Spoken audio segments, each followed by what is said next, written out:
नारायणं नमस्कृत्य नरं चैव नरोत्तमं देवीं सरस्वतीं व्यासं ततो जयमुदीरयेत्। प्रपन्नपारिजाताय तोत्रवेत्रैकपाणिये ज्ञानमुद्राय कृष्णाय गीतामृतदुहे नमः। वसुदेवसुतं देवं कंसचाणूरमर्दनं देवकी परमानंदं कृष्णं वंदे जगद्गुरुं। हमारी चर्चा का ये 20वां सत्र है और आज हम लोग तीसरे अध्याय के गीता के तीसरे अध्याय के 9वें श्लोक से आगे आरंभ करेंगे।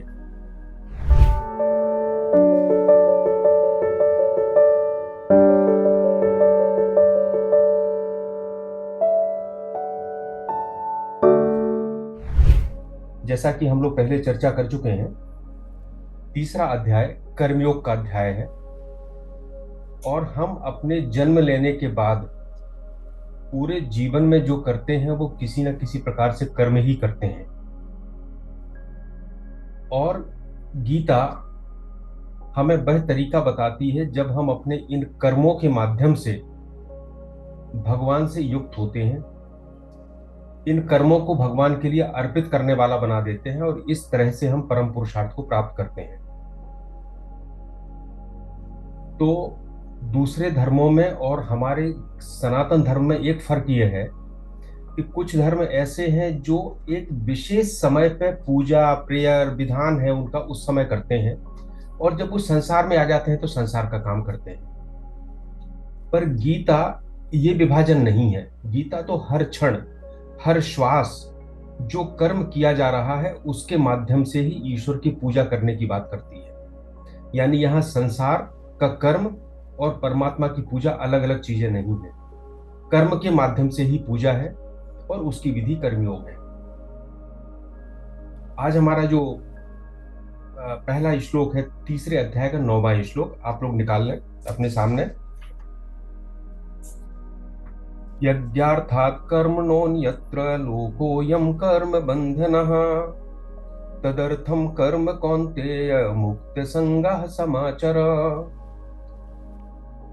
भगवान कहते हैं यज्ञार्थात् कर्मणोऽन्यत्र, यज्ञ के अलावा जो दूसरे कर्म हैं, यज्ञ के लिए जो कर्म किए जाते हैं, यज्ञार्थ कर्म को छोड़कर जो दूसरे कर्म है, लोकोयम कर्म बंधनः, इस संसार में वो बंधन कारक है। यह संसार उन कर्मों से बंधा हुआ है। तदर्थम कर्म कौन्तेय, इसलिए हे कौन्तेय मुक्त संगः समाचर, ऐसे कर्म करो, यज्ञ के लिए ऐसे कर्म करो जो अनासक्त भाव से हो, मुक्त संग करके उन कर्मों को करो। यज्ञार्थ कर्म को छोड़कर यह संसार अन्य कर्म से बंधा है। इस कारण कौन्तेय तू अनासक्त रहकर कर्म कर। तो हम सबसे पहले बात करें यज्ञार्थात् कर्मणोन यत्र, यज्ञ क्या है और यज्ञ के अतिरिक्त कर्म क्या है। हम लोग अपने बचपन से ही यज्ञ के बारे में ये सुनते आए हैं कि हम यज्ञ कुंड में अग्नि जलाते हैं, प्रज्वलित करते हैं, उसमें देवताओं का आह्वान करते हैं, उनको आहुतियां देते हैं, उनको प्रसन्न करते हैं। और हम सामान्य रूप से यज्ञ हवन इन चीजों को सामान्य भाषा में, होम, इनको सामान्य भाषा में हम एक ही मानते हैं, समझते हैं। और वेदों का जो पहला भाग है कर्मकांड भाग है, उसमें ये यज्ञ की विधियां बड़ी विस्तार से दी गई हैं। इस यज्ञ में जो पहले हुआ करते थे, बड़े बड़े यज्ञ होते थे। एक बड़ा सामाजिक कार्य होता था जिसमें सारी प्रजा इकट्ठी होती थी, सारे वर्णों के लोग इकट्ठे होते थे, राजा आता था, कई कई दिन तक चला करते थे, देवताओं को आहुतियां दी जाती थी। हर विधा के अलग अलग पुरोहित होते थे, मंत्र पढ़ने वाले, हवन करने वाले, उनका एक उनका पूरा निरीक्षण करने वाला अलग होता था। एक बड़ा बड़ा सामाजिक कार्यक्रम हुआ करता था। और अगर हम देखें तो यज्ञ का अर्थ क्या है, यज देव पूजाम संगति करने दाने, ये पणिनि ने लिखा है कि यज धातु से बना है और इसके 3 चीजें इसके अंदर समाहित हैं। देवताओं की पूजा, संगतिकरण मतलब लोगों को इकट्ठा करना, और दान त्याग। तो देवताओं की पूजा जिसमें लोग इकट्ठे हों, यानी सारा समाज जुड़े और हम त्याग करें उन देवताओं के प्रति, वो यज्ञ है। वो देवता यज्ञो वै विष्णु, यज्ञ विष्णु ही यज्ञ है। जो यज्ञ पुरुष है, जो हमारी आहुतियां प्राप्त करता है भाव रूप में, वह वास्तव में वही परमात्मा है जिससे ये पूरा विश्व प्रकट हुआ है।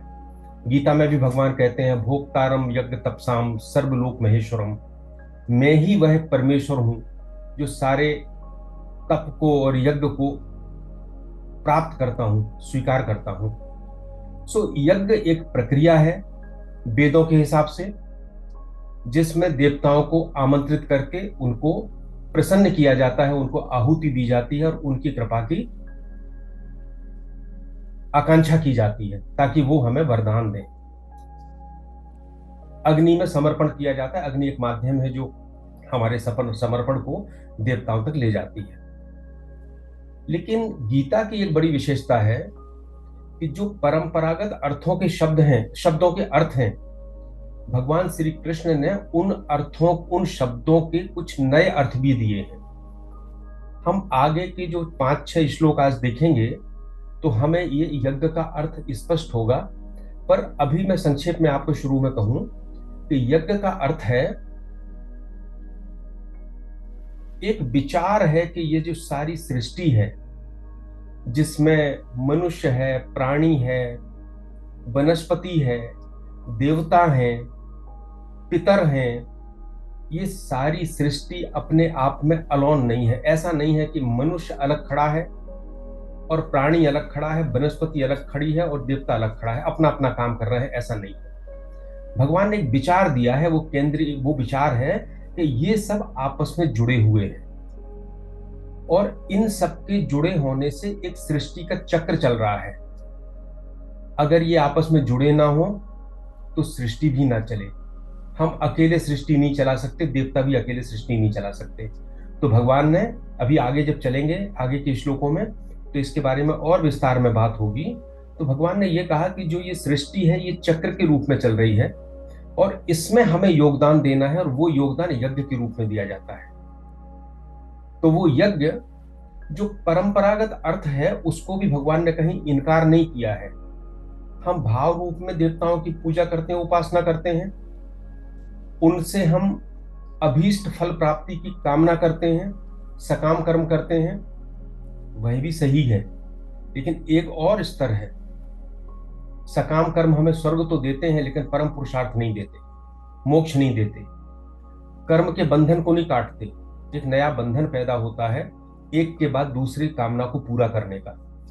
तो जो पहला अर्थ है उसको यथावत रखते हुए भगवान ने एक नया अर्थ दिया कि जो पूरा सृष्टि का जो केंद्रीय विचार है, सभी जुड़े हैं और आपस में एक दूसरे की मदद करके सृष्टि चला रहे हैं।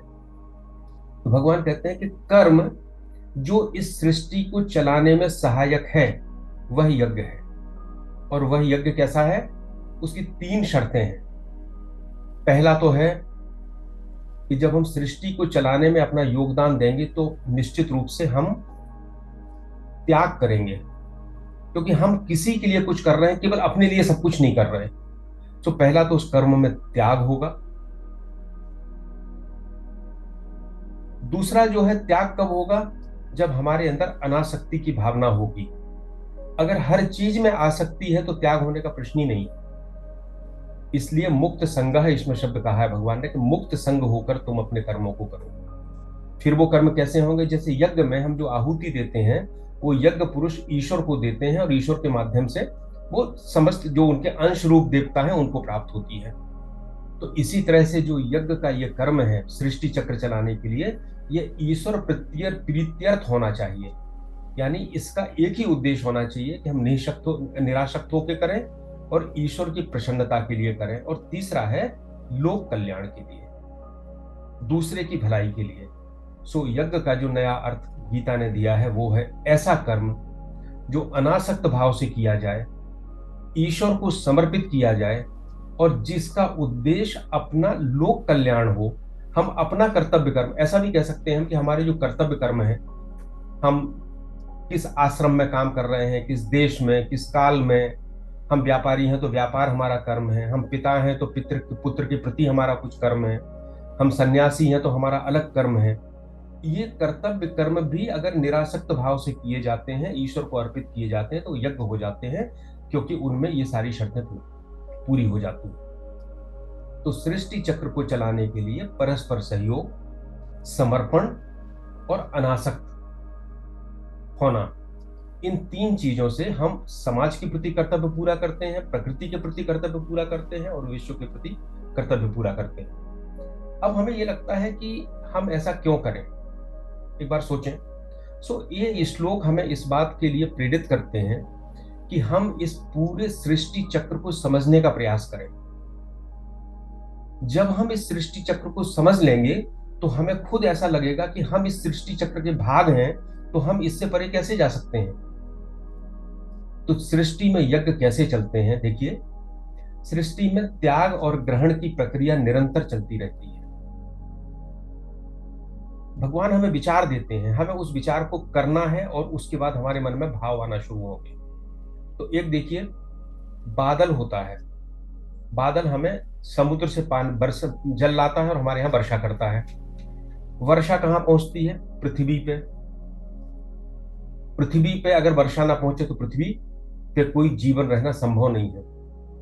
वहां से नदियों में पहुंची, नदियों ने भी अपने पास नहीं रखा, उन्होंने फिर समुद्र को दे दिया। समुद्र में सूर्य के कारण फिर से मेघ बनना शुरू हुए और उन्होंने आके फिर से वर्षा शुरू कर दी। एक छोटा सा सृष्टि का चक्र है।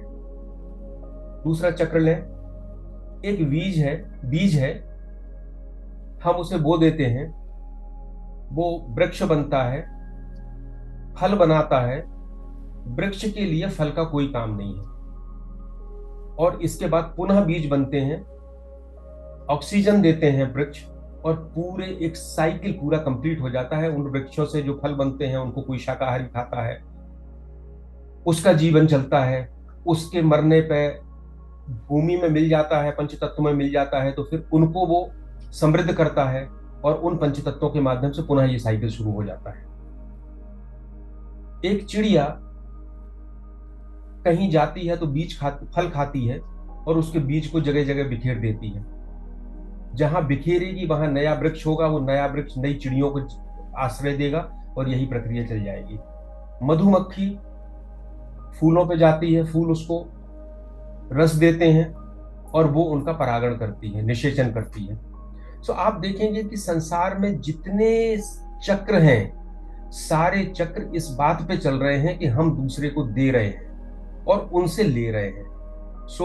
लेना और देना, लेना और देना, ये प्रक्रिया चल रही है। अगर हम केवल ये करें कि हम लें दे नहीं, तो यह यज्ञ प्रक्रिया या सृष्टि चक्र में हम बाधा उत्पन्न करेंगे। संसार का जो विराट चक्र है, सूर्य है, चंद्र है, पंचतत्व हैं, प्राणी हैं, औषधियां हैं, वनस्पति हैं, सभी अपनी अपनी आहुति दे रहे हैं निरंतर। सूर्य गर्मी के रूप में, प्रकाश के रूप में, ऊर्जा के रूप में, वही ऊर्जा एक बार फिर से कन्वर्ट होती है। हम लोग विज्ञान में कहते हैं ना, एनर्जी कंजर्वेशन का जो प्रिंसिपल है वह कभी खत्म नहीं होती, बस चलती रहती है। चंद्र शीतलता देता है, पंच तत्वों के बिना शरीर ही नहीं बन सकता। ये सभी दे रहे हैं, लेकिन इसमें केवल मानव अपवाद है।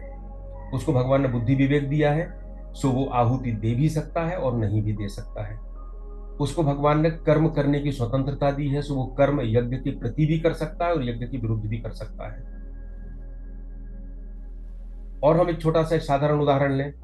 हम लगातार पानी लेते हैं और बिजली और नल का बिल नगर पालिका को जमा करते हैं।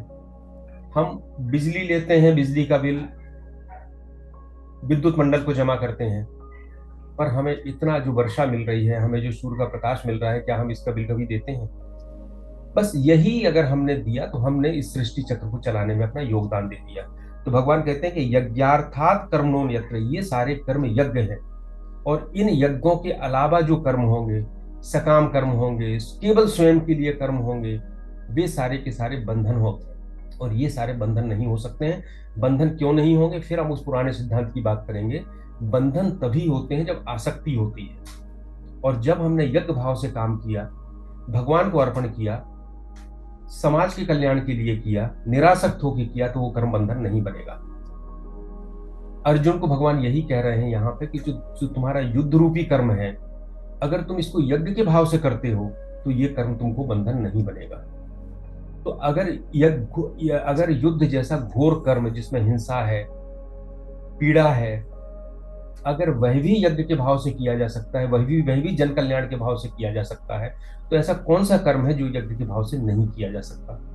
सो भगवान ने कहा यज्ञ के अलावा जो कर्म है वो बंधन है, इसलिए तुम मुक्त संग होकर अनासक्त होकर कर्म करो। पहला श्लोक जो तीसरे का अध्याय का 9वां श्लोक पूरा होता है। 10वां श्लोक इसी भाव का विस्तार आगे 5-6 श्लोकों में निरंतर किया गया है।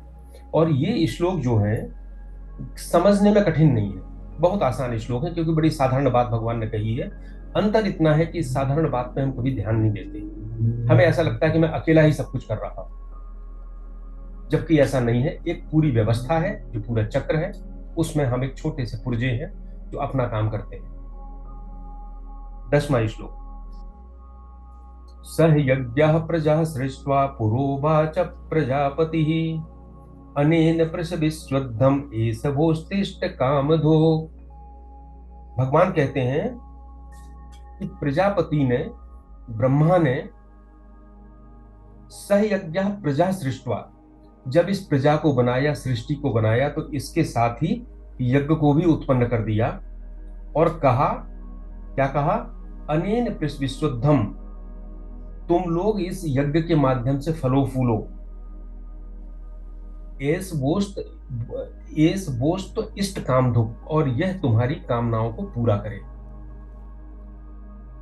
तो कितनी बातें हुई? ब्रह्मा ने सृष्टि को बनाया, ब्रह्मा ने यज्ञ को बनाया, और कहा कि यज्ञ से तुम फलो फूलो, और कहा यज्ञ तुम्हारी कामनाओं को पूरा करे। ये 4 बातें इसमें आई हैं। देखिए, हमारे वेदांत के अनुसार यह सारी सृष्टि परमात्मा से उद्भूत हुई है, लेकिन इसका कॉन्सेप्ट वो नहीं है कि परमात्मा ने कहीं बैठ के इस सृष्टि को बनाया है। उसको हम कहते हैं अंग्रेजी में क्रिएशन। क्रिएशन में क्रिएटर अलग होता है, और जो क्रिएशन होता है, जो उत्पाद बनता है, वो अलग होता है। ये कुम्हार ने बैठ के घड़ा बनाया तो कुम्हार अलग है, मिट्टी को लिया और घड़ा बनाया, ये अलग अलग है तीनों। लेकिन जो सृष्टि बनी है वो वेदांत के अनुसार ईश्वर ही अपने अंश रूप से सृष्टि में प्रकट हुआ है। यानी इसने अलग से कुछ नहीं लाया। ईश्वर स्वयं अनंत है, तो अनंत में से सृष्टि बनेगी तो अनंत अनंत ही रहेगा। तो इसको हम कहते हैं प्रोजेक्शन। एक्चुअल में ये जो है सह यज्ञः प्रजा सृष्ट्वा, ईश्वर ने, या ईश्वर के माध्यम से ब्रह्मा पैदा हुए, ब्रह्मा ने जो सृष्टि बनाई है उसको निसृत हुई है उनसे। और इसके बाद प्रजा क्या है? प्रजा सृष्ट्वा, प्रजा का मतलब है जो कुछ भी बना है, चाहे वो प्राणी हो, चाहे वो मनुष्य हो, चाहे वो देवी शक्तियां हों, चाहे वो पितर हों, यक्ष हों, राक्षस हों, जो भी बने हैं वो प्रजा है। लेकिन अंतर इतना है कि मानव को छोड़कर बाकी एक भी ऐसी योनि नहीं है जो कर्म योनि हो, जिसको कर्म करने की स्वतंत्रता हो। सभी भोग योनियां हैं जो अपने कर्मों का भोग करती हैं, चाहे वो स्वर्ग में रह के करें, चाहे वो संसार में रह के करें, और चाहे वो नरक में रह के करें। सो प्रजा से मतलब यहाँ पे मनुष्यों से है, सह यज्ञः प्रजा सृष्टि, क्योंकि सारा सारा जो भगवान उपदेश दे रहे हैं वो मनुष्यों के लिए ही है। ये भगवान ने एक जगह और कहा है, ए में मतम इदम नित्यम अनुतिष्ठन्ति मानवाः। तो ये नहीं कहा कि ये सारी चीजें हिंदुओं के लिए हैं या सनातन के लिए हैं, नहीं, मानवः, सारे मनुष्यों के लिए है। गीता की यही विशालता है कि ये जितनी चीजें कही जा रही हैं किसी धर्म, किसी रिचुअल से सीमित नहीं है, इतना विस्तृत है कि किसी भी जगह का मानव इसको अपना सकता है, और इसके अलावा कोई रास्ता भी नहीं है अगर इसको हम सोचें। सो सह यज्ञः प्रजा सृष्ट्वा पुरोवाच प्रजापति, उन्होंने क्या कहा? पहला तो कहा कि इसके माध्यम से तुम्हें भोग प्राप्त होंगे, कामधुक। कामधुक इच्छित भोग प्रदान करने वाला। आपने नाम सुना होगा कामधेनु, गाय को हम लोग बात करते हैं कामधेनु। कामधेनु वशिष्ठ जी की गाय थी, और जैसा कल्प वृक्ष होता है कि जो चाहते हैं वो देता है, इसी तरह कामधेनु होती है, जो उससे इच्छा की जाती है वह उसकी पूर्ति करती है। अब इसमें यज्ञ की एक चीज और है जो कहना चाहूंगा मैं। सृष्टि ईश्वर से प्रदत्त है और उसके अस्तित्व भी ईश्वर के कारण है, और विलीन भी वो ईश्वर में होती है। तो आप इसको थोड़ा और विचार करें कि जो सृष्टि है जो हमें सामने दिखाई दे रही है, ये ईश्वर से उद्भूत हुई है और ईश्वर में ही विलीन हो रही है। अर्थात ये प्रकृति अपने आप को पुरुष को समर्पित कर रही है। यही यज्ञ है विशालता में देखा जाए, और उसी यज्ञ का छोटा रूप हमें अपने जीवन में क्रियान्वित करना है।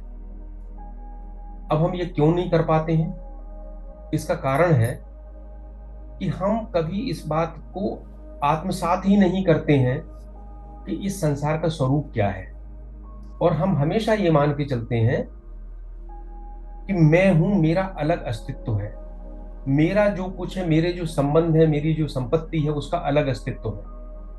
और जब हम इसको मान के चलते हैं तो सारे कार्य हमारे अहम भाव के लिए ही होते हैं, स्वयं के लिए होते हैं। और स्वयं के लिए होने का मतलब है कि जो प्रकृति सब कुछ समर्पित कर रही है, हम उस प्रक्रिया से दूर हट जाते हैं। इसलिए यज्ञ करने में बाधा आती है, इस तरह के यज्ञ करने में। लेकिन लेकिन ये एक तरह से रेसिप्रोकल प्रोसेस है। अगर हमें सत्य का ज्ञान हो जाए तो अहम खत्म हो जाएगा और हमारे सारे कर्म अपने आप यज्ञार्थ कर्म बन जाएंगे। दूसरा, अगर हम यज्ञार्थ कर्म करने का प्रयास करें, पूरे दिन के कर्मों में से सारे ना कर सकें, हम 2%, 1% कर्म यज्ञार्थ करना शुरू करें, तो हमें सत्य का अनुभव होना प्रारंभ हो जाएगा। सो दोनों चीजें एक ही दिशा में ले जाएंगी, और जिस समय हमें संपूर्ण सत्य का ज्ञान हो जाएगा, उस समय हमारे सारे कर्म यज्ञ के रूप में बदल जाएंगे। तो हमारा जो दैनिक जीवन में गीता है वो ये है कि हमें इस यज्ञ भावना से पूरे दिन के कर्म हम ना कर सके तो कुछ कर्म हम करना शुरू करें, एक प्रक्रिया को हम शुरू करें। और जैसा मैंने आपसे पहले चर्चा की है कि सभी जगह प्रकृति में यज्ञ भावना है, और आप देखो कि यज्ञ भावना कितनी व्यवस्थित है। माँ बच्चे को जन्म देती है तो उसके स्तन में दूध आता है, लेकिन माँ के लिए उसका कोई उपयोग नहीं है, वो बच्चे के लिए उपयोग है। प्रकृति ने बनाया ही ऐसा है, जहां हमें भगवान ने बुद्धि विवेक का उपयोग करने की ताकत नहीं दी, वहां सब कुछ यज्ञ है। और जहां ताकत देते हैं वहां हम अपने बुद्धि के कारण उससे दूर हट जाते हैं। और व्यवस्था कितनी अच्छी है कि बच्चा पैदा नहीं हुआ है, लेकिन प्रकृति ने उसकी व्यवस्था कर रखी है। वृद्धावस्था आती है, सारी इंद्रियां शिथिल हो जाती हैं, पाचन क्रिया खराब हो जाती है, लेकिन खाने की इच्छा रहती है। तो प्रकृति ने क्या किया? दांत तोड़ दिए वृद्धावस्था में, एक इशारा दे दिया कि अब तुमको जो है इस अवस्था में जैसा हमने कहा उसके हिसाब से चलना है। बहुत ज्यादा चीजों की इच्छा ना हो, आकर्षण ना हो, इसलिए वृद्धावस्था में शरीर में झुर्रियां पड़ जाएंगी, बाल सफेद हो जाएंगे, क्योंकि ये पूरी प्रकृति की व्यवस्था है। वो चाहती है कि हम जो यज्ञ चल रहा है, जो पूरी सृष्टि का, हम उसके अनुसार चलें और परम पुरुषार्थ को प्राप्त करें। तो सारी चीजें, पूरी प्रकृति हमें हर क्षण ये मदद कर रही है कि हम उस लक्ष्य की ओर जाएं। हम अपनी बुद्धि से उसके विपरीत जाते हैं। बस अंतर इतना है कि इस पूरे यज्ञ में हम अगर प्रकृति को देखें तो प्रकृति से उपयोग करते हैं, उस पर कब्जा नहीं करते। लेकिन आजकल जो संस्कृति है वो हम विज्ञान के माध्यम से हर चीज पर कब्जा करना चाहते हैं। और जैसा मैंने केंद्रीय विचार आपसे कहा था कि सारी चीजें जुड़ी हैं, आप देखिए विज्ञान भी इस बात को मानता है कि ऐसा कुछ भी नहीं है जो संसार में अलग हो। यहां तक कहते हैं कि मौसम, अगर हांगकांग में एक तितली पंख फड़फड़ाती है तो उससे उत्पन्न जो वाइब्रेशन है उसका असर लंदन की जलवायु पर भी होता है, ऐसा कहा जाता है मेट्रोलॉजी में। यानी कुछ भी ऐसा नहीं है, हमारे मन में एक विचार आ रहा है तो विचार भी पूरे विश्व को प्रभावित कर रहा है। मेरा छोटा सा कर्म भी पूरे विश्व को प्रभावित कर रहा है। तो सब कुछ एक साइकिल में है, एक चक्र में है, और उस सृष्टि के चक्र को समझ के हमें उससे जुड़ना है। अगला, तीसरे अध्याय का 11वां श्लोक। देवान् भावयतानेन ते देवा भावयन्तु वः परस्परम भावयन्तः श्रेयः परम अवाप्स्यथ। भगवान कहते हैं कि देवान भावयतानेन, इस यज्ञ के द्वारा तुम देवताओं का पोषण करो। ते देवा भावयन्तु वह, वे देवता तुम्हारा पोषण करेंगे। तुम देवताओं की मदद करो, देवता तुम्हारी मदद करेंगे। परस्परम भावयन्ता, एक दूसरे का पोषण करते हुए, श्रेयः परम अवाप्स्यथ, तुम उच्चतम कल्याण को, परम पुरुषार्थ को प्राप्त करो। ये श्लोक मनुष्य और देवताओं के बीच एक दूसरे की मदद करने की बात करता है, एक दूसरे के पोषण करने की बात करता है। तो आदान, अभी हमने देखा कि पूरी सृष्टि में आदान प्रदान ही है। तो आदान प्रदान के दो रूप हैं। एक तो हमने जो प्राचीन यज्ञ की जो कल्पना की है कर्मकांड भाग में, वेदों में, वो यज्ञ देवता और मनुष्यों के बीच में है।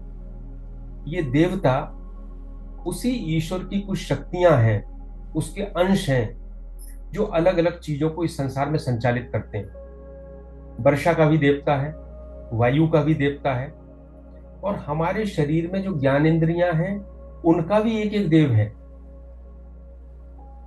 आप देखें, हमारी आंख है, आंख अकेले नहीं देख सकती जब तक उसके अंदर चेतना ना हो।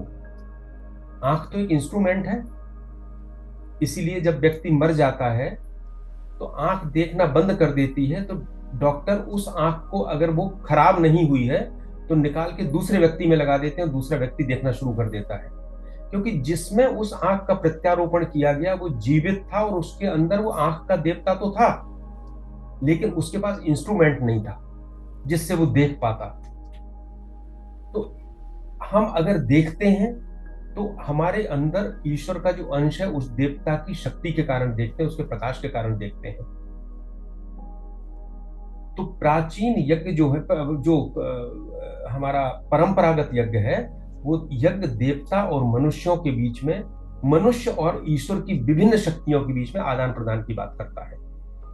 और आधुनिक रूप से हम देखें तो हम मनुष्य, प्राणी, वनस्पति, पर्यावरण, इनके बीच के आदान प्रदान की बात हम सामान्य भाषा में ले सकते हैं। तो ये जितनी प्रकृति है, गांधी जी कहा करते थे कि इस प्रकृति में किसी की भी आवश्यकता की पूर्ति के लिए कमी नहीं है। हर व्यक्ति की आवश्यकता पूर्ति के लिए प्रकृति तैयार है, परंतु प्रकृति किसी एक व्यक्ति की तृष्णा को पूरा नहीं कर सकती है। और आधुनिक सभ्यता में हमने प्रकृति को देना बंद कर दिया और उससे लेना ही लेना शुरू कर दिया, इकट्ठा करना शुरू किया, और उसका जो जो प्रभाव है वो हमें सामने जलवायु के रूप में, लोगों के बीच के संबंधों के रूप में, क्योंकि हमने लोगों की मदद करना छोड़ दिया, सोचना छोड़ दिया कि इस समाज में हम तभी रह पाएंगे जब हम दूसरे की मदद करेंगे और दूसरे से मदद लेंगे। तो उसके जितने भी दुष्प्रभाव हैं वो आज समाज में सामाजिक रूप से भी, पर्यावरणीय रूप से भी, वैचारिक रूप से भी सामने आ रहे हैं। तो भगवान ने जो यज्ञ की कल्पना और ये देवता और मनुष्यों के बीच में जो आदान प्रदान की बात की, इसको हम सोचें, समझें। परस्परम भावयन्तः, हम अकेले कुछ नहीं कर सकते। आप देखें कि आपने जन्म से लेके आज तक ऐसा कुछ भी नहीं है जो आपने खुद किया हो। अगर मैं आज एक कुर्ता पहन के आपके सामने बैठा हूं, तो इस कुर्ता को किसी ने, इसका पौधा उगाया होगा कपास का, किसी ने उसके रेशे सूत बनाया होगा, किसी ने उसके कपड़ा बनाया होगा, उसमें फैक्ट्री में सैकड़ों लोग लगे होंगे, किसी ने उसको सिला होगा, तब हमारे पास आया। हम बचपन से ऐसे नहीं थे कि हम अपने आप कुछ कर पाते। माँ ने कम से कम 1 साल पाला, तब तो खड़े हो पाए और बैठ पाए। उसके बाद समाज ने हमको शिक्षा दी, समाज ने हमको सुरक्षा दी, और उसके बाद हम इस लायक हुए कि हम समाज को देने की स्थिति में। तो हमारे अंदर समाज का भी योगदान है, दैवीय शक्तियों का भी योगदान है, पर्यावरण का भी योगदान है। बहुत दिन नहीं हुए, हम कोरोना काल को याद करें, जब हम अपने घरों में कैद हो गए थे, तो क्या आपको लगता था कि जीवन चल पाएगा? शुरू में 2-4 दिन तो बड़ा अच्छा लगा था कि बड़ी अच्छी छुट्टी मिली, हम अपने घर पे हैं। पर बाद में ऐसा हो गया था, सारी अर्थव्यवस्था ध्वस्त हो गई, लोग मनोवैज्ञानिक रूप से बीमार होने लगे, अपने घर में घुसे घुसे, सामाजिक संपर्क खत्म हो गए। तो यह सारी परस्परम भावयन्तः, लो और लौटाओ। यह सारा अपना कर्तव्य करो और दूसरे के अधिकार का संरक्षण करो। दुर्भाग्य से हम अधिकार की बात तो करते हैं, लेकिन अधिकार तभी संरक्षित होंगे जब हम अपना कर्तव्य करेंगे तो दूसरा का अधिकार संरक्षित होगा, और दूसरा अपना कर्तव्य करेगा तो हमारा अधिकार संरक्षित होगा। अब देवताओं की संतुष्टि, जैसे हमने पहले कहा कि देवता यज्ञ के माध्यम से यानी हवन के माध्यम से भी संतुष्ट होते हैं, और चूंकि हर व्यक्ति में ईश्वर के अंश के रूप में देवता विराजमान है, तो एक विचार यह है कि जब हम लोक कल्याण के कार्य करते हैं, जिसका हम भला करते हैं, उसके अंदर उस ईश्वरीय शक्ति को देखते हैं, तो वह भी उनको संतुष्ट करती है, और इस आत्मा की तृप्ति से सारे देवगण संतुष्ट होते हैं, और वो हमको आयु, सुख, प्रेम, बल, योग्यता ये प्रदान करते हैं। सो ये जो परस्परम भाव्यंता की बात है, ये जो हमारे अंदर, जैसे मैंने अभी आपको आंख का उदाहरण दिया था, ये आपस में एक से दूसरा शक्ति प्राप्त करता है। जैसे शरीर, ईश्वर का अंश जो है वो जीवात्मा है। जब जीवात्मा होगा तो उसके प्रकाश में इंद्रियां सक्रिय होंगी। जैसा मैंने कहा कि अगर प्राण निकल गए, आत्मा निकल गई, प्राण निकल गए, तो आंख होते हुए भी आंख नहीं देख पाएगी, क्योंकि इंद्रिय सक्रिय नहीं हो पाएगी। और इंद्रियां सक्रिय होती हैं तो उनसे विषय दिखाई देता है, विषय प्रकाशित होता है, और कर्म इंद्रियां उसको ग्रहण करती हैं। रामचरितमानस में कहा है कि विषय करण सुर जीव समेता, सकल एक तय एक सचेता। एक से दूसरा सचेत होता है। विषय, करण, सुर, जीव, ये सारी एक से दूसरे पे, आत्मा से इंद्रिय, इंद्रिय से विषय, विषय से हम उसको ग्रहण किया, ग्रहण करने से कर्मेंद्रियों ने उसको ग्रहण किया। लेकिन सब कर परम प्रकाशक जोई, राम अनादि अवधपति सोई। और लेकिन जो ब्रह्म है, जिसका अंश आत्मा इन सबको प्रकाशित करता है, उसको तुलसीदास जी कहते हैं कि वही है जो राम के रूप में अवध में जिसने अवतार लिया है। अब अंतिम है इसका श्रेय परम अवाप्स्यत। यज्ञ संसार की वस्तुओं को लोक कल्याण के हित में लगाने की बात करता है, संसार से माने हुए संबंध का त्याग करने की बात करता है। और जब संसार से माना हुआ संबंध त्याग हो जाता है, तब हमें अपना असली रूप समझ में आता है, जो हमारा पर स्वरूप है, चैतन्य स्वरूप है, और यही मुक्ति की अवस्था है। सो यज्ञ उसका एक तरीका है। अगला 12वां श्लोक, इष्टान भोगान ही वो देवा दास्यन्ते यज्ञ भाविता, तैर दत्तान अप्रदायेभ्यो यो भुक्ते स्तेन एव सः। 12वां और 13वां दो श्लोक उन व्यक्तियों का वर्णन करते हैं जो इस यज्ञ के रूप में अपने कर्मों को यज्ञ बना के चलते हैं और जो नहीं चलते हैं। तो पहला श्लोक है उन व्यक्तियों के बारे में जो इसको नहीं चलते हैं, जो इस सृष्टि के चक्र में अपना योगदान नहीं देते हैं। भगवान कहते हैं स्थान भोगान ही वो देवा दास्यन्ते यज्ञ भाविता, यज्ञों से पोषित हुए देवता तुम्हें इच्छित भोग देंगे। लेकिन पहले कहा था कि तुम देवताओं को पुष्ट करो, पोषण करो, देवता तुमको करें। अब यहां कह रहे हैं कि जब तुम पोषण करोगे, देवताओं को खुश करोगे, तो तुमको भोग देंगे, परंतु तैर दत्तान अप्रदाभ्यो, उनके दिए गए देवताओं के दिए गए पदार्थ के बदले में यदि तुम उनको कुछ नहीं देते हो और उनको उपयोग करते हो, यो भुक्ते स्तेन एव सा, वह व्यक्ति चोर है। सो अगर हम दूसरी पंक्ति को लें, तैर दत्तान अप्रदाभ्यो यो भुक्ते स्तेन एव सा, जिसने हमें दिया है, अगर हम उसको बदले में कुछ नहीं देते तो हम चोर हैं। तो इसको अर्थशास्त्र की भाषा में कहेंगे कि जो बिना उत्पादन करते हुए देश में रहता है, जो बिना योगदान किए हुए समाज में रहता है, वह देश के लिए और समाज के लिए भार स्वरूप है। तो जितने समाजवादी विचार हैं, पूरी तरह समाजवाद नहीं, समाजवाद एक अलग है, थोड़ा सा जो समाजवाद का विचार है वह इससे मिलता जुलता है। कृष्ण का विचार इन सबसे और ऊपर है, क्योंकि यह भगवान को भी साथ में लेके चलता है, जगत के असली स्वरूप को साथ में लेके चलता है। लेकिन साधारण शब्दों में कहें कि जो बिना उत्पादन के भोग करता है वह समाज पर और राष्ट्र पर भार स्वरूप है। कर्मकांड का सिद्धांत क्या है?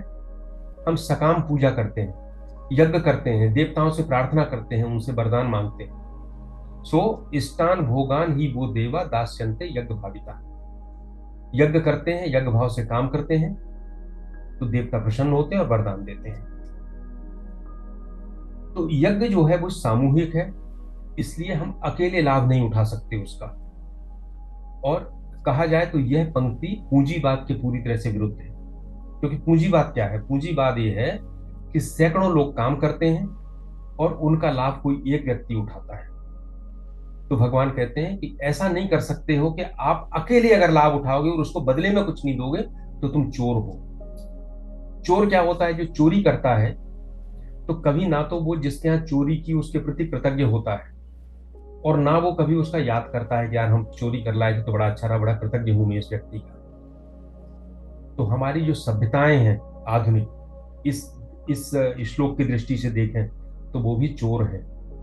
क्योंकि वो जितना ले रहे हैं हर व्यक्ति उसको देने की बात नहीं करता है, कृतज्ञता व्यक्त नहीं करता है। पर हमारी जीवन शैली जो सनातन जीवन शैली है उसमें इस तरह की बात थी कि हम चाहें या ना चाहें ऐसे संस्कार पड़ जाते थे कि हम चोर नहीं बन सकते थे।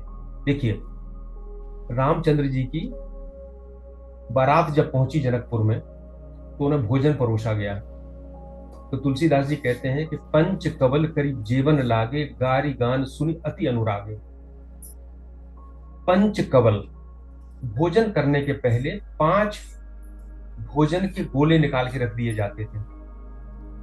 कोई चिड़िया के लिए था, कोई कौवे के लिए था, कोई गाय के लिए था, कोई किसी और के लिए था। यानी हम भोजन जब करते थे उसके पहले ये सोच लेते थे कि यह भोजन केवल मेरा नहीं है, इस सृष्टि में और भी लोग हैं जिनके कारण मेरा जीवन है और मुझे यह भोजन उनको भी देना है। पंच कवल करी जीवन लागे, भोजन करने के पहले ही। और हमारे संस्कृति में पंच महायज्ञ है। जब शंकराचार्य जी ने वैदिक धर्म की पुनर्प्रतिष्ठा की तो उन्होंने 2 चीजों से ही पूरे सनातन धर्म को बचा लिया। वैसे तो बहुत बड़ी बात है शंकराचार्य जी की, पर बहुत साधारण भाषाओं में कहा तो 2 चीजें, एक पंच महायज्ञ और दूसरा पंचदेव पूजन। पंचदेव पूजन में गणेश, गणपत्य, सूर्य, देवी यानी शक्ति, विष्णु और शिव, इन 5 देवों को उन्होंने मंदिरों में स्थापित कर दिया, समन्वय स्थापित कर दिया हिंदुओं के बीच में। नहीं तो शाक्त वैष्णव से लड़ा करते थे, वैष्णव शैव से लड़ा करता था, गणपत्य को वो कुछ मानते ही नहीं थे, और सूर्य की पूजा तो करीब करीब बंद हो गई थी। तो 5 देवों के द्वारा उन्होंने 5 देवताओं को स्थापित करके पंचदेव पूजा शुरू कर दी और पंच यज्ञ। अब पंच यज्ञ को लोगों को कैसे समझाया जाए कि तुम्हें 5 यज्ञ करना है? 5 यज्ञ क्या है? ऋषि यज्ञ। ऋषि यज्ञ का मतलब है कि जो हमारे पूर्वज हमको ज्ञान दे गए हैं उस ज्ञान को हम दोहराएं, उसको याद करें। अगर वो हम धारण नहीं करेंगे तो ज्ञान धीरे धीरे पुस्तकों में रखा रखा खत्म हो जाएगा। तो गीता का पाठ केवल पुस्तक में नहीं है, गीता का पाठ बच्चों को भी करना है, हमें भी करना है, ताकि वो हमारी धारणा में आए वो चीज और वो आगे बढ़े। अगर हम नहीं करेंगे तो हम ऋषि ऋण नहीं चुका पाएंगे। पितृयज्ञ, जिन पितरों ने हमें जन्म दिया है उनके प्रति हम तर्पण करते हैं, उनको जल देते हैं, उसको पितृयज्ञ कहते हैं। तीसरा देव यज्ञ, हम सुबह जो हवन करते हैं देवताओं के नाम से उसको देव यज्ञ कहते हैं। भूत यज्ञ, सुबह से उठ के खाने का कुछ भाग चींटियों को देते हैं, चिड़ियों को देते हैं, गाय को देते हैं, कुत्ते को देते हैं, क्योंकि ये सब हमारे साथ रहते हैं और सब हमारे सहायक हैं कहीं ना कहीं से, इसको कहते हैं भूत यज्ञ। और अंतिम होता है अतिथि यज्ञ। हमारे घर में कोई व्यक्ति आ जाए तो वो भूखा नहीं जाना चाहिए, उसको प्रेम से सम्मान से बिठाल के 1 गिलास पानी तो पिलाना ही चाहिए। कई बार हमारे यहाँ काम करने वाले लोग आते हैं, आप केवल उनसे प्रेम से बात करके अगर उनको पानी भी पिला देते हैं तो आपका अतिथि यज्ञ पूरा हो जाता है। हमें दिन में अवसर देखना है कि वो अवसर हमें कब मिलेगा, जब हम अतिथि यज्ञ कर लें, जब हम भूत यज्ञ कर लें, ऋषि पितृ देव यज्ञ कर लें। सो 5 यज्ञ अब कोई क्यों करे? सो बड़ी मनोवैज्ञानिक व्यवस्था दी हमारे ऋषियों ने। उन्होंने कहा तुम भाई गृहस्थ हो, सन्यासी तो अपना करता ही है, तुम गृहस्थ हो तो देखो भाई, तुम जो है अनाज को कूटते हो ओखली में, हाँ कूटते हैं, बोलो उसमें जीव मर जाते हैं। चूल्हा जलाते हो, लकड़ी जलाते हो, कितने जीव मर जाते हैं। आटा पीसते हो, चक्की पीसते हो, जीव मरते हैं। झाड़ू लगाते हो, कई कीड़े मरते हैं। घड़ा रखते हो पानी का, उसके नीचे भी बहुत से जीव मर जाते हैं। सो उन्होंने कहा जो 5 तरह के गृहस्थ के दोष हैं, अगर इनको दूर करना है तो ये 5 यज्ञ करना होंगे। सो व्यवस्था ये है कि चूंकि हर व्यक्ति इस सृष्टि के यज्ञ के सिद्धांत को नहीं समझ सकता, तो आम आदमी के लिए 5 भय भी पैदा कर दिए और उनके निवारण के लिए 5 यज्ञ भी पैदा कर दिए। लेकिन गीता का यज्ञ जो है वो और भी विस्तृत है। जब हम अतिथि को इस बात के लिए भोजन कराते हैं कि अतिथि बहुत प्रभावशाली है, प्रसन्न हो जाए मेरे से, मेरा काम कर दे, तो वो यज्ञ नहीं हुआ, उसके बीच में कामना आ गई। इसलिए गीता के अनुसार यज्ञ तब होगा जब हम निरपेक्ष भाव से कोई भी आए, अवसर मिले, हम उसकी सहायता करें तो वो यज्ञ हो जाएगा। लेकिन कामना होगी तो यज्ञ नहीं होगा। लेकिन आम आदमी इतनी गहरी चीज ना सोच पाए तो ठीक है भाई, कम से कम आप इतना तो करो। हमने 5 भय दिए आपको कि 5 आपसे हिंसा होती, तो 5 हमने उसके निवारण दिए। हमने कोई अस्पताल बनाया और उसको पूरी तरह से लोगों की सेवा में लगा दिया। लेकिन एक मन में एक बात है कि सेवा में क्यों लगाया? सेवा में हम अकेले नहीं लगा पाएंगे, हम उसके लिए दान लेंगे। दान कहां से आएगा? दान भी जनता से ही आएगा, इस समाज से आएगा। हम अपने पास से तो कुछ दे नहीं सकते, क्योंकि जो कुछ भी है वो यहीं से आया है। तो अगर अस्पताल बनाया, लेकिन उसमें हमने इसलिए बनाया कि लोग प्रशंसा करें कि भाई ये तो बड़ा दानी है, बहुत अच्छा है, इसने बड़ी सेवा की, तो वो यज्ञ नहीं होगा, क्योंकि उसमें कामना आ गई। सो आप जो गीता का यज्ञ का सिद्धांत है, सृष्टि को चलाने का सिद्धांत है, उसके भाव तक जाइए। और जब तक भाव तक ना जा पाए, तब तक जितना हो सके भले कामना करके भी कर्म करें। अस्पताल बनाए कि हमें मान प्रशंसा मिले, ठीक है, उतना उतना अंश में आप चोर हैं। लेकिन बाकी जो आपने किया है वो निश्चित रूप से उस दिशा में प्रगति शुरू हो गई। सो निराशक्त होना, सारे कर्मों को यज्ञ बना लेना, ये बात की अवस्था है। शुरुआत में यह है कि हम इतना प्रयास करें। इसमें एक चीज और है इस श्लोक में, वो कहते हैं कि जो इष्ट उनके दिए गए देवा दास्यन्ते यज्ञ भाविता इष्टान भोगान ही वो देवा भोग देंगे। तो आप सोचो, कई बार हम जब धर्म की बात करते हैं ना, तो ये कहते हैं कि धर्म का मतलब सब त्याग देना, एक बिल्कुल निरीह बन जाना, निर्धन बन जाना, ऐसा कहते हैं ना, त्याग दो, ये त्याग दो, वो त्याग दो। पर धर्म के जो स्वरूप है वो केवल निःश्रेयस नहीं है, उसमें अभ्युदय भी शामिल है। अभ्युदय मतलब भौतिक प्रगति, और निःश्रेयस मतलब आत्मिक प्रगति। सो आत्मिक प्रगति तभी होती है जब भौतिक प्रगति भी होती है। सब कुछ त्यागने की अवस्था बाद में आती है। पहले जब तक हम संसार में इकट्ठा नहीं करेंगे, तब तक त्यागने की बात दूर है। अगर हम बिल्कुल आलसी होके और हम पूरी तरह से पलायन कर दिया, तो हमें कोई भोग ही नहीं है, हमें संसार में काम करने के लिए कोई सुविधा ही नहीं है। भूखे भजन न होए गोपाला, पहले पेट भरेगा तभी आप धर्म करोगे, भजन करोगे। तो भगवान ने इसमें भोग जो बात की है, भोग का अर्थ है कर्तव्य कर्म करने के लिए सामग्री, और दूसरा हमें जीवन चलाने के लिए भी जो सामग्री की आवश्यकता है वो भी धर्म से अलग नहीं है। तो ये श्लोक था जिसमें भगवान ने कहा था कि देवताओं को दो, देवता तुमको देंगे, और जो देवताओं को दिए बगैर भोगता है वो चोर है। अब अगला श्लोक देखिए, इसका बिल्कुल विपरीत है। भगवान दूसरी तरह से समझाते हैं इसको। पूरी गीता में एक बात को अलग अलग तरह से अन्वय और व्यतिरेक के तरीके से समझाया गया है। कुछ को विधेयात्मक तरीके से पॉजिटिव को, किसी को निषेधात्मक तरीके से समझाया गया है। जैसे हम कहते हैं ना, उलट पुलट लंका सब जारी, कूद पड़ा पूरी सिंधु मझारी। कहीं लंका का कोई हिस्सा ना बच जाए जलने से, तो हनुमान जी ने उलट पुलट के जला दी। तो ऐसे ही भगवान गीता में अज्ञान कहीं छूट ना जाए, तो वो हर तरह से प्रयास करते हैं कि ये व्यक्ति की समझ में ये बात आए।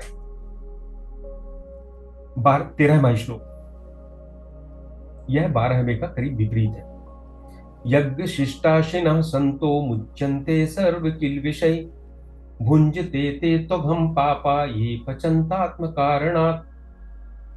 भगवान कहते हैं कि यज्ञ शिष्टाशिनः, यज्ञ शिष्ट का मतलब होता है प्रसाद, जो यज्ञ के बाद बचता है, प्रसाद के रूप में वितरित होता है। यज्ञ शिष्टा सिना संतो मुच्यन्ते सर्व किल्बिषि।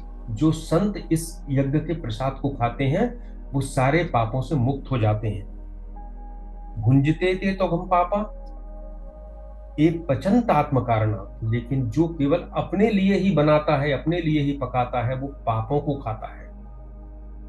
सो गीता की भाषा को जरा साधारण भाषा में हम देखें, यज्ञ शिष्ट, हम 1 किलो प्रसाद लेकर मंदिर में जाते हैं और भगवान को जब प्रसाद लगाते हैं उसके बाद वो पूरा प्रसाद हम खुद नहीं खाते। कंजूस से कंजूस आदमी होगा, उसको भी हमारे संस्कृति ने ऐसा विचार दे दिया है कि वो डब्बा लेके बाहर निकलेगा तो जो भी मिलेगा उसके हाथ में एक एक टुकड़ा देता चला जाएगा। यह है यज्ञ शिष्ट प्रसाद। तो भगवान कहते हैं कि तुमने जो कुछ भी अपने लिए पैदा किया है, जो भी तुम्हारे पास आया है इस समाज के और इस सहयोग से और इस देवताओं के आशीर्वाद से, उसमें से केवल जितना आपके लिए आवश्यक है यज्ञ शिष्टा सिना, उसके अलावा शेष को लोक कल्याण में समर्पित कर दो। अगर समाज के लोगों की हम फिक्र नहीं करेंगे, जरूरतमंदों की, तो हमने जो संचय किया है वो किसकी कीमत पे किया है?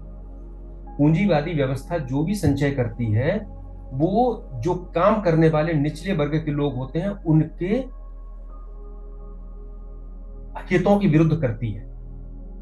अगर हमारे पास कुछ सुविधा है, इसका मतलब है वो सुविधा किसी ना किसी के पास नहीं है, जबकि इस सृष्टि पर सबका अधिकार है।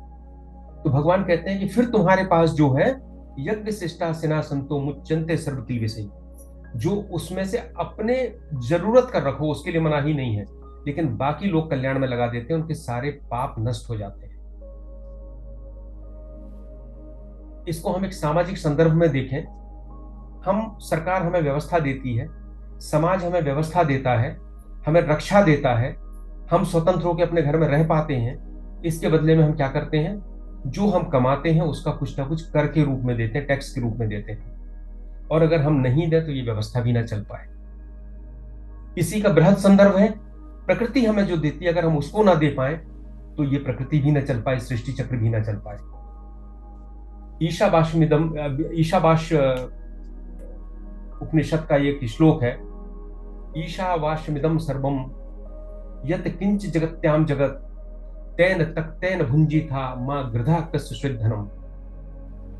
वो कहते हैं इस पूरी सृष्टि ईश्वर से परिव्याप्त है, यानी हम जो भोग कर रहे हैं वो भी ईश्वर का ही रूप है, इसलिए हम उसको त्याग पूर्वक भोगें। एक अद्भुत विचार है, भोगें लेकिन त्याग पूर्वक भोगें। कभी सोच भी नहीं सकते कि हम जो भोग कर रहे हैं, जो आनंद ले रहे हैं, जो खा रहे हैं, जो एकत्र कर रहे हैं, क्या वो त्याग पूर्वक किया जा सकता है? यही भारतीय संस्कृति की विशेषता है कि त्याग पूर्वक भोगें, किसी दूसरे की धन की इच्छा ना करें। मां गृधा कस्य श्वेद्धनम। तो भुंजते ते त्वघम पापा, वो अपने पापों को खाते हैं। इसका अर्थ यही है, पाप क्या है? जो हमारा नहीं है वह लेते हैं और देते नहीं है, तो ये पाप है। क्यों है पाप? क्योंकि हम इससे उस कर्म के बंधन में पड़ रहे हैं, और कर्म के बंधन के कारण हम योनियों में अनेक अनेक जन्म जन्मांतरों में भटक रहे हैं। तो हम जितना करते हैं उतना पाप खाते हैं, और उतना हमारा यह कर्म का बंधन दृढ़ होता चला जाता है। महाभारत में एक कथा है नेवले की, कि जब धर्मराज ने अपना महाभारत युद्ध समाप्त होने के बाद अपना यज्ञ किया, तो यज्ञ के बाद जो वहां पे यज्ञ के जो कण बचे हुए थे, प्रसाद के कण बचे थे, हवन के कण बचे थे, वहां आके एक नेवला लौटने लगा। और नेवला कैसा था? उसका आधा शरीर सुनहरा था और आधा सुनहरा नहीं था। तो नेवला लौट के बड़ा निराश हो गया उसमें लौटने के बाद। तो उन्होंने पूछा तुम निराश क्यों हो गए? तो बोले मैं ये सोच के आया था कि यज्ञ से जो बचा हुआ, जो ये बिखरा हुआ सामान है, इसमें जब मैं लौटूंगा तो अगर ये सही यज्ञ होगा तो मैं पूरा सुनहरा हो जाऊंगा, लेकिन तुम्हारा यज्ञ सही नहीं है। तो उन्होंने कहा भाई सही यज्ञ क्या होता है, कैसे? तो उसने एक कहानी बताई कि एक जगह अकाल पड़ा हुआ था और वहां एक दंपति रहते थे, जो पति पत्नी और उनके पुत्र और पुत्रवधू थे। उस अकाल के बीच में कई दिनों तक उन्हें खाना खाने नहीं मिला, भोजन नहीं मिला। एक दिन किसी तरह से थोड़े से भोजन की व्यवस्था हुई, तो उन्होंने रोटियां बनाना शुरू की, तो सबके हिस्से में एक एक रोटी आई। उन्होंने कहा चलो भाई जीवन की रक्षा तो इससे हो जाएगी। इसी बीच उनके यहाँ कोई अतिथि आ गया जो भूखा था, तो उसको पहले जो गृह स्वामी था उसने अपनी रोटी दे दी, फिर उसने कभी और भूख लगी है तो उनकी पत्नी ने भी दे दी, पुत्र ने भी दे दी और पुत्र वधू ने भी दे दी, और वो तृप्त होकर घर से चला गया।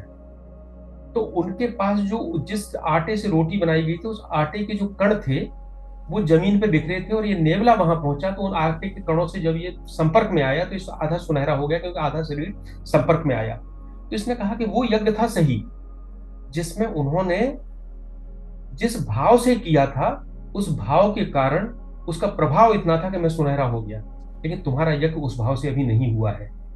सो जो हम ये कहते हैं यज्ञ शिष्टा सिना संतो, इसमें तो भगवान ने फिर भी हमें एक अवसर दिया है कि यज्ञ के शिष्ट को हम बचा लें, चारों रोटी ना दें, तीन दे दें, एक को हम बचा लें जितना हम जिससे हमारा काम चल सके। पर हमारी जो यज्ञ की परिकल्पना है वो इससे बहुत ऊपर की है, जो नेवले की इस कथा के द्वारा पता चलती है। 14वां श्लोक। अन्नात् भवन्ति भूतानि पर्जन्यात् अन्न संभवः यज्ञात् भवति पर्जन्यो यज्ञः कर्म समुद्भवः। मैं 15वां श्लोक भी साथ में ले रहा हूं क्योंकि समय हमारा कम है। कर्म ब्रह्मोद्भवम विद्धि ब्रह्माक्षर समुद्भवम तस्मात् सर्वगतं ब्रह्म नित्यं यज्ञे प्रतिष्ठितम्। अन्नाद् भवन्ति भूतानि, अन्न से प्राणी पैदा होते हैं, उत्पन्न होते हैं। पर्जन्याद अन्न संभवः, और अन्न कैसे होता है? वर्षा से होता है। यहां तक समझने में किसी को कोई कठिनाई नहीं है। हम अन्न खाते हैं तो हमारी जो वैदिक विज्ञान है वो कहता है अन्न से रस बनता है, रस से रुधिर बनता है, रुधिर से मांस बनता है, मांस से मेद बनता है, मेद से अस्थि बनती है, अस्थि से मज्जा बनती है, और मज्जा से दो चीजें बनती हैं, शुक्र और रज, सीमेन और एग, और इन दोनों के संयोग से सृष्टि में अगला प्राणी जन्म लेना शुरू करता है। सो हम आप अपना ज्यादा वैज्ञानिक बुद्धि लगाएं और कहें अरे ऐसा कैसे होता है कि मांस से मेद बने, छोड़ दीजिए। ये तो मानते हो आप कि अगर अन्न नहीं होता तो हमारा शरीर नहीं होता। आज हम खाते हैं इसलिए हमारे शरीर में वृद्धि होती है। तो और वैसे भी अन्न से प्राणी नहीं बनता, केवल शरीर बनता है। प्राणी तो तब बनता है जब उसमें चेतना की अभिव्यक्ति, जीव के रूप में, आत्मा के रूप में चेतना की अभिव्यक्ति होती है। तो पहली पंक्ति अन्नाद भवन्ति भूतानि, अन्न से जीव बनते हैं, और अन्न पर्जन्याद अन्न संभव, वर्षा से अन्न संभव होता है। अब आता है यज्ञाद भवति पर्जन्यो यज्ञः कर्म समुद्भवा। वर्षा यज्ञ से होती है और यज्ञ कर्म से होता है। अब यहां जाके बड़ी विचित्र बात हो जाती है, और जब हम इसका बहुत साधारण एक रास्ते पे चलते हुए लोगों जैसा कभी वो करते हैं, और सामान्य रूप से जो वेदांत को नहीं जानते हैं और कथाएं बांचते हैं, वो क्या कहते हैं, आप यज्ञ करोगे तो यज्ञ से धुआं बनेगा, धुआं आसमान में जाएगा, जब वाष्प आएगी, भाप आएगी समुद्र की, तो वह धूल कणों के ऊपर जमकर वर्षा करेगी। सो हमें लगता वाह बड़ा वैज्ञानिक विवेचन है, बिल्कुल ऐसे ही होता है, ऐसी वर्षा होती है, वर्षा भी तो ऐसी होती है, संघनित होती है, बाष्प और इसके बाद वर्षा करती है। पर अगर हम इस तरह का अर्थ ले लेंगे तो हम मूल अर्थ से चूक जाएंगे। सो पर्जन्य, पर्जन्य का शाब्दिक अर्थ होता है बादल, वर्षा, और ये सही है कि वो अन्न उत्पादन करता है। अब यज्ञाद भवति पर्जन्यो, तो पहला अर्थ तो इसका ये है कि जो हम पारंपरिक यज्ञ करते हैं उससे देवताओं को प्रसन्न करते हैं, उस भावना से प्रसन्न होकर जो वर्षा का देवता है वो वर्षा हमें देता है। सूर्य तपाता है, वरुण उसको बाष्प को ले जाता है, और इंद्र जो है उसकी वर्षा देते हैं। सो जहां तक वातावरण के प्रति यज्ञ भावना की बात कहें हम, तो ये ठीक है, इसको समझ के हमें ऐसा लगता है कि हाँ ठीक है, हमें अपने वातावरण को ठीक रखना चाहिए, हमारी वर्षा ठीक होगी। और फिर आगे कहते हैं यज्ञ कर्म समुद्भवा, क्योंकि कर्म ही एक विशेष तरह से करने में निरासक्त, लोक कल्याण और भगवान को अर्पित करके वो यज्ञ बन जाते हैं। तो यज्ञ कर्म से ही बनता है, तो यज्ञ कर्म समुद्भवा, ये भी बात ठीक है। लेकिन अब एक विचार करें कि क्या जहां यज्ञ नहीं होते हैं, अगर हम यही बात करें, तो वहां वर्षा नहीं होती क्या? वेदांत की प्रतिष्ठा पूरे संसार में नहीं है। अमेजोन के जंगलों में कोई ना स्रोत यज्ञ करता है ना स्मार्त यज्ञ करता है, कोई जानते ही नहीं, लेकिन वर्षा तो भरपूर होती है। तो फिर पर्जन्य, यज्ञ और वर्षा का कुछ अलग अर्थ होगा, भगवान ने जो कहा है हमें उस अर्थ के बारे में विचार करना है। तो पर्जन्य केवल बादल नहीं है। आप छांदोग्य उपनिषद में अगर पढ़ेंगे कि किस प्रकार सृष्टि पैदा हुई, तो वो तरह तरह के देवताओं ने अलग अलग तरह के यज्ञ किए हैं। उसमें एक स्थिति आती है कि पर्जन्य रूपी अग्नि में सोम का हवन करने से वर्षा होती है, वर्षा पैदा होती है। सो पर्जन्य को उसमें एक अग्नि कहा गया है। और यह यज्ञ कोई मानवकृत यज्ञ नहीं है, तो देवता है, तो सृष्टि में एक शाश्वत प्रक्रिया चल रही है। उस शाश्वत प्रक्रिया की ही अनुकृति हमें वेदों ने यज्ञ के रूप में दी है।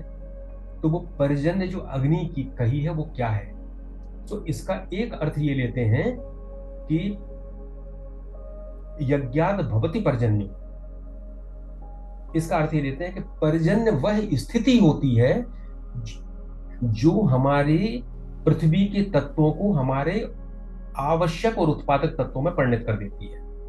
यानी कार्य क्षेत्र में जब हम कोई कार्य करते हैं तो परिणाम कैसे प्राप्त होगा, उसकी जो परिस्थिति होती है वो पर्जन्य होती है। और उस परिस्थिति को निर्माण करने का काम यज्ञ करता है। कौन सा यज्ञ करता है? जो हम सब लोग सृष्टि में लोक कल्याण के भाव से करते हैं। जैसे उदाहरण मान लीजिए, क्या परिस्थिति है?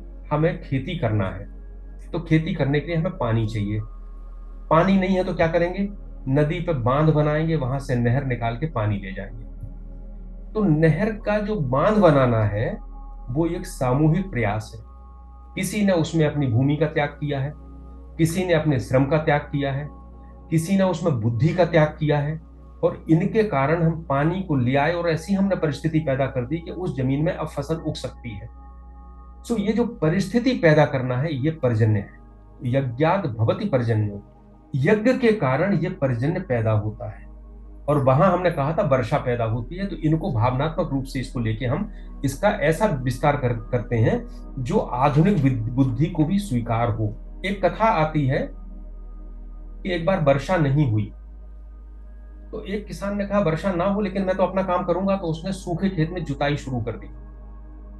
जब जुताई शुरू की तो मोरों ने देखा, तो मोरों ने कहा अरे ये कैसे कर रहा है, अभी तो बादल नहीं आए। तो उन्होंने कहा भाई जब ये अपना काम कर रहा तो मैं भी अपना काम करूंगी। तो मोरों ने अपनी आवाज निकालना शुरू कर दी। बादल ने देखा कि हम तो आए नहीं, ये कैसे अपना काम करने शुरू कर दिए। तो उसको प्रेरणा हुई कि नहीं भाई मुझे भी आना है। तो बादल भी आने तैयार हो गया। और इंद्र ने देखा अरे ये सब आ गए लेकिन मुझे वर्षा करना है, मैं अपना कर्तव्य कैसे छोड़ दूंगा। तो इंद्र ने वर्षा कराना शुरू कर दी। सो एक ने अपने यज्ञ में अपनी आहुति दी तो एक साइकिल शुरू हो गया, और उस साइकिल ने अंतिम परिणाम को पैदा कर दिया। सो इसको कहते हैं यज्ञाद भवति पर्जन्यो यज्ञ कर्म समुद्भवा। पहले हम बहुत विवेचन कर चुके हैं, कर्म ही एक विशेष प्रकार से करने में यज्ञ बन जाता है, तो कर्म से ही यज्ञ पैदा होता है। आखिरी श्लोक है 15वां, कर्म ब्रह्मोद्भवम विद्धि। कर्म ब्रह्मा से पैदा होता है। यहां ब्रह्मा का अर्थ है वेद। अधिकतर आचार्यों ने इसका अर्थ वेद किया है। वेद हमें कर्मों का निर्देश देते हैं, हमें विधि और निषेध बताते हैं, हमें क्या करना है क्या नहीं करना है। उससे ही स्मृतियां बनाई गई हैं, उन्होंने हमारी जीवन शैली को तय किया है। और वेद कहां से आए हैं? वेद नित्य हैं, सनातन हैं। जब सृष्टि के प्रारंभ में भगवान ने ब्रह्मा को वेद दिए थे, ब्रह्मा से मिश्रित हुए हैं। तो परमात्मा का जो ज्ञान है वो वेदों के माध्यम से प्रकाशित होता है। और वेद कर्म बताते हैं कि हमें क्या करना है।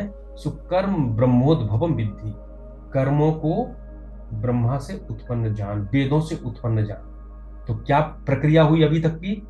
परमात्मा है, उन्होंने वेद दिए, वेद ने कर्म बताया, कर्म को एक तरीके से किया तो वो यज्ञ बना। यज्ञ के कारण पर्जन्य यानी वो परिस्थिति पैदा हुई जिसके कारण उत्पादन हुआ, उससे अन्न बना और अन्न से प्राणी बने। सो ये एक पूरा चक्र पूरा हो गया। आपको याद होगा दूसरे अध्याय में एक बड़ा अच्छा चक्र था जो हमें कहता था कि कामना पैदा होती है, क्रोधाद भवति सम्मोहा, सम्मोहात स्मृति विभ्रमा, स्मृति भ्रंशात बुद्धिनाशो, बुद्धिनाशात प्रणश्यति। एक पूरी प्रक्रिया दी थी कि किस प्रकार से बुद्धि नाश होता है, पतन की प्रक्रिया दी थी। इसी प्रकार से ये पूरी सृष्टि को चलाने की प्रक्रिया दी है। और अब भगवान कहते हैं कि जैसे कर्मकांड से वेदों की परंपरा सुरक्षित होती है, इसी तरह युद्ध भी यज्ञ भावना से करता है तो युद्ध भी बंधन नहीं बनता है। आखिरी है, तस्मात् सर्वगतम ब्रह्म नित्यम यज्ञ प्रतिष्ठितम। इसलिए सर्वव्यापी ब्रह्म सदा यज्ञ में प्रतिष्ठित होता है। कैसे ब्रह्म यज्ञ में प्रतिष्ठित होता है? सर्वगतम ब्रह्म है, ब्रह्म तो हर जगह है, हर जगह है। फिर आप कैसे कहते हैं कि केवल यज्ञ में है? बस एक छोटा सा उदाहरण मैं दूंगा कि पृथ्वी के अंदर पानी तो सब जगह है, लेकिन जहां कुआं खोदोगे वहीं से तो निकलेगा। तो यज्ञ वो विधि है जो हमें इस परमात्मा से जोड़ती है। हमारे शरीर में जो ज्ञान है वो ज्ञान परमात्मा के कारण है, और वही ज्ञान हमारे चाहे कायिक हो, वाचिक हो, मानसिक हो, सारी कर्मों का आधार है। सो कर्म ब्रह्मोद्भवम, कर्म ब्रह्म से है, और ज्ञान की अभिव्यक्ति के कारण ही कर्म है, और ज्ञान आत्मा के प्रकाश के कारण है। इसलिए यह सर्व जगह व्याप्त होने वाला जो ब्रह्म है वो यज्ञ में विशेष रूप से प्रतिष्ठित होता है। सो इस पूरे सृष्टि चक्र का सार ये है कि जिस प्रकार समष्टि में ये सृष्टि चक्र चल रहा है, इसी तरह व्यष्टि में हमें अपने कार्यों में भी ये सृष्टि चक्र का छोटा रूप लाना है। तभी हम परमात्मा से जुड़ पाएंगे, तभी ये सृष्टि सुरक्षित होगी, तभी ये समाज सुखी होगा, दारिद्र दूर होगा, अज्ञानता दूर होगी, और हम अपने परम लक्ष्य को प्राप्त कर पाएंगे। इति श्री कृष्णार्पणमस्तु। तो चलिए, मैं प्रश्न जो मैं समझा वो बोलता हूँ, ठीक है? सर, यस, बोले बोले। 2 मिनट का समय लगेगा। तो आज मैं ये समझ पाया, मैं पुष्टि चाहता हूँ कि सही समझा कि गलत। मेरे समझ में ये बात आई जो आपने शुरुआत की, उस शुरुआत से, कि यज्ञ का जो मतलब है, जो भौतिक रूप से हम यज्ञ करते हैं कि घेर ले आओ, हवन ले आओ और यज्ञ करो, ये अपनी जगह है।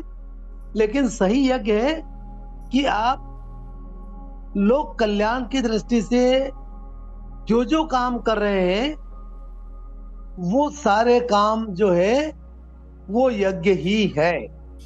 लोक कल्याण की दृष्टि से आप काम कर रहे हैं वो सब यज्ञ है। तो यज्ञ का मतलब मैं पहला तो ये समझा।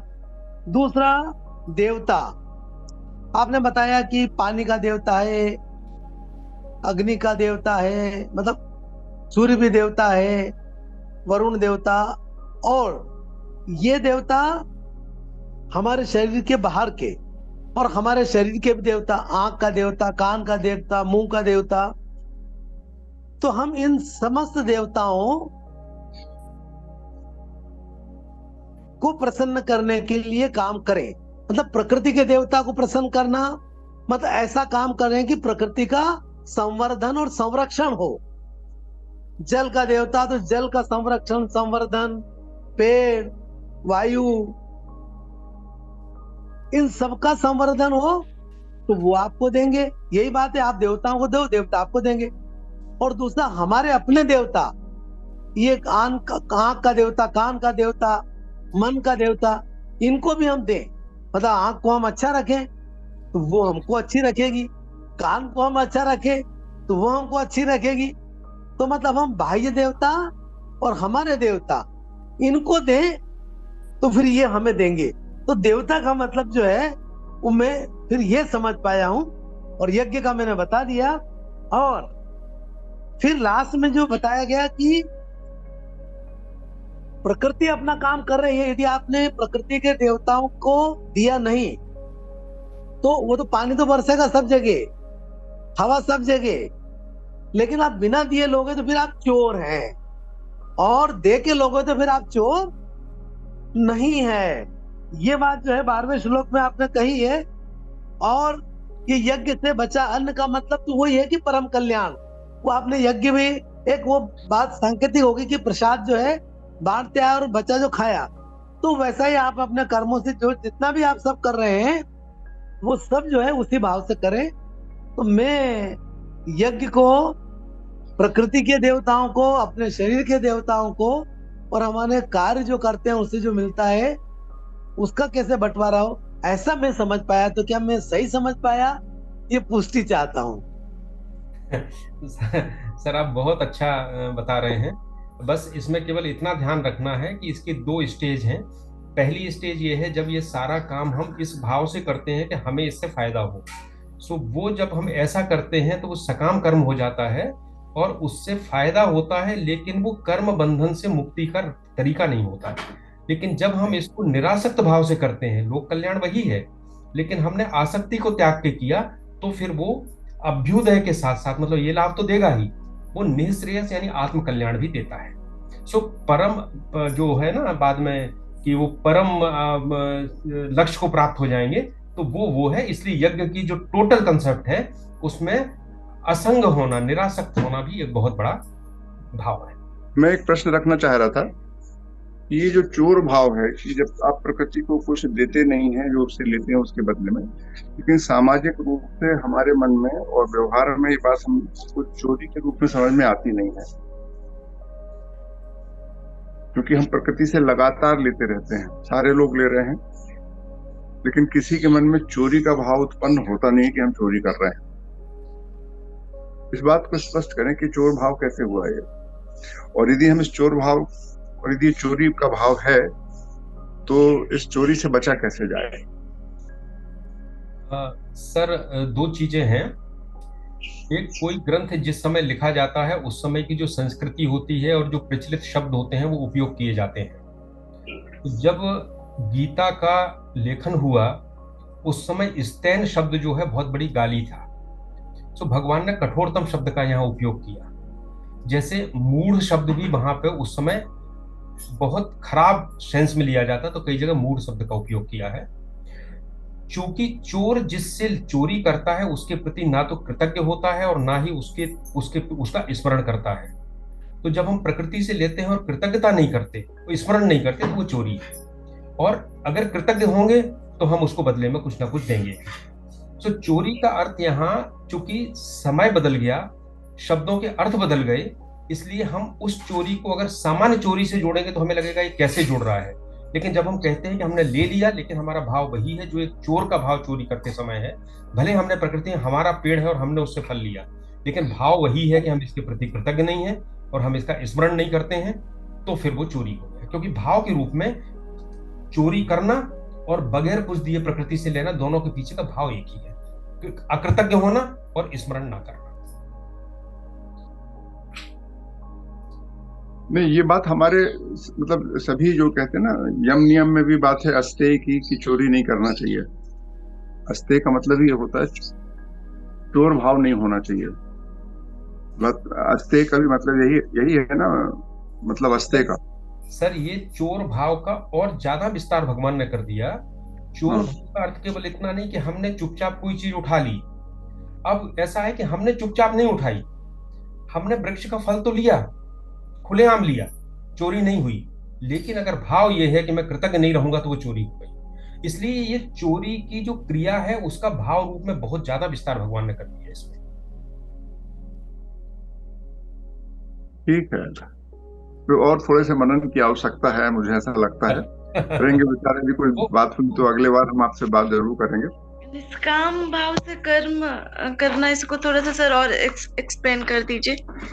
अनुभव में कई बार इस बात के लिए, मैं पिछली बार भी चर्चाओं में बात आई है कि निष्काम भाव से कर्म करना कर्म करने की बड़ी ऊंची अवस्था है। शुरू में हम जब सकाम भाव से कर्म करते हैं, यानी कोई भी कर्म इसलिए करते हैं कि हमें इसका लाभ मिले, तो वो लाभ जो है हमें एक बंधन पैदा करता है। यानी उसके बाद हम दूसरा कर्म करेंगे, फिर उसका लाभ लेंगे, फिर हमें इच्छा होगी हम और कुछ करेंगे, तो बंधन होता है जी। लेकिन क्या होता है जब हम सकाम भाव से कर्म करते हैं और हमें जब चीजें प्राप्त होती हैं, तो नेचुरल कोर्स में ये होता है कि प्राप्त हुई चीजों से हम हमेशा के लिए संतुष्ट नहीं होते।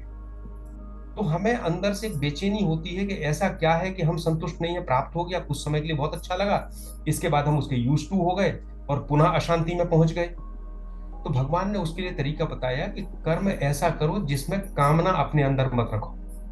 लेकिन शुरू में ही हम जब जीवन शुरू कर रहे हैं और हम ये सोचे कि निष्काम हो जाए, तो वो संभव नहीं है। तो सबसे पहले अगर हम कर्म नहीं करते हैं, अगर हम तमस में डूबे हुए हैं, तो हमें कर्म करना है, भले ही वो सकाम भाव से हो। यज्ञ भी है, वो भी सकाम है पहले, भगवान ने जो यज्ञ का विस्तार निष्काम के रूप में किया है, लोक कल्याण के रूप में किया है, प्रारंभिक रूप से तो ऐसा नहीं है। प्रारंभ में तो हम यज्ञ ही इसलिए करते हैं कि भगवान हमारे ऊपर, देवता हमें आशीर्वाद दें, धन दें, संपत्ति दें, पुत्र दें, पौत्र दें, इसीलिए हम करते हैं। सो ये स्टेज है।